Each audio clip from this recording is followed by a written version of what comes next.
Fade bank financial services के share नवंबर 2023 में stock exchange पर लिस्ट हुए थे। ये लिस्ट कमजोर हुई थी, तब से शेयरों का प्रदर्शन मार्केट के मुकाबले कमजोर रहा है। कंपनी ने आईपीओ में शेयर 140 रुपए की कीमत पर इश्यू किए थे।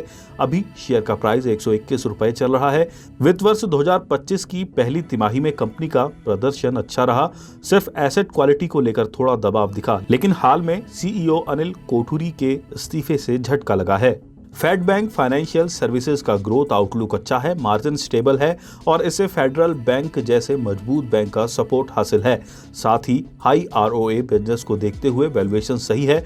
कंपनी के एसेट अंडर मैनेजमेंट की ग्रोथ वित्त वर्ष 2016 से वित्त वर्ष 2023 के बीच 47.5% रही है। वित्त वर्ष 2024 के अंत में कंपनी का AUM 12,192 करोड़ को पार कर गया। ये साल दर साल आधार पर 34% ग्रोथ है। वित्त वर्ष 2025 की पहली तिमाही में कंपनी के AUM की ग्रोथ साल दर साल आधार पर 40% रही है। इसमें गोल्ड लोन का बड़ा योगदान है। ये कंपनी कई तरह के प्रोडक्ट कैटेगरी में मौजूद है। इसमें loan against property, gold loan और अनसिक्योर्ड बिजनेस लोन शामिल है। इसका 86% लोन सिक्योर्ड है। इसकी बुक साइज अभी छोटी है, जिससे आगे ग्रोथ की काफी संभावना है। हालांकि इस मार्केट में प्रतियोगिता ज्यादा है, लेकिन बिजनेस अब असंगठित क्षेत्रों से संगठित क्षेत्रों में शिफ्ट हो रहा है, जिससे फेड बैंक जैसी कंपनियों के लिए अच्छी संभावनाएं हैं।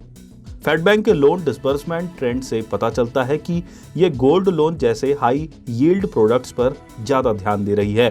इसमें यील्ड करीब 17.5% है। इसने दिसंबर से गोल्ड लोन देना शुरू किया है। ये मार्जिन और रिटर्न रेशियो के लिहाज से फायदेमंद है। छोटे आकार के मार्टगेज लोन, अनसिक्योर्ड लोन और गोल्ड लोन ऐसे प्रोडक्ट्स हैं जिनमें यील्ड ज्यादा है। हालांकि कंपनी अपने कुल लोन में अनसिक्योर्ड लोन की हिस्सेदारी 15 से ज्यादा नहीं होने देगी।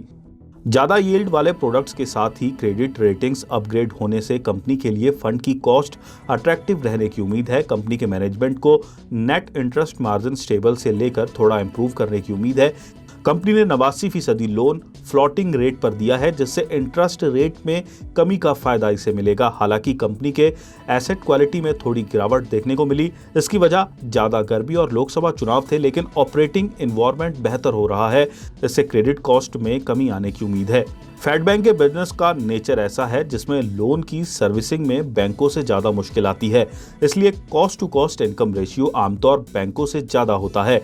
खर्च के मुकाबले इनकम की ग्रोथ ज्यादा रहने से पहली तिमाही में कॉस्ट टू इनकम रेशियो कम हुआ है। हालांकि इसके हाई लेवल पर बने रहने की संभावना है, क्योंकि कंपनी नए ब्रांचेस ओपन कर रही है। लंबी अवधि में कॉस्ट टू इनकम रेशियो में कमी आ सकती है। हालांकि कंपनी की क्रेडिट ग्रोथ स्ट्रांग रहने की उम्मीद है, मार्जिन स्टेबल है और क्रेडिट कॉस्ट में कमी आ रही है। ऑपरेटिंग एक्सपेंसेस में भी कमी की उम्मीद है। इसकी वजह यह है कि कंपनी ने IT पर पूरा खर्च कर चुकी है। कंपनी बिजनेस वॉल्यूम के हिसाब से ऑपरेशन बढ़ाएगी।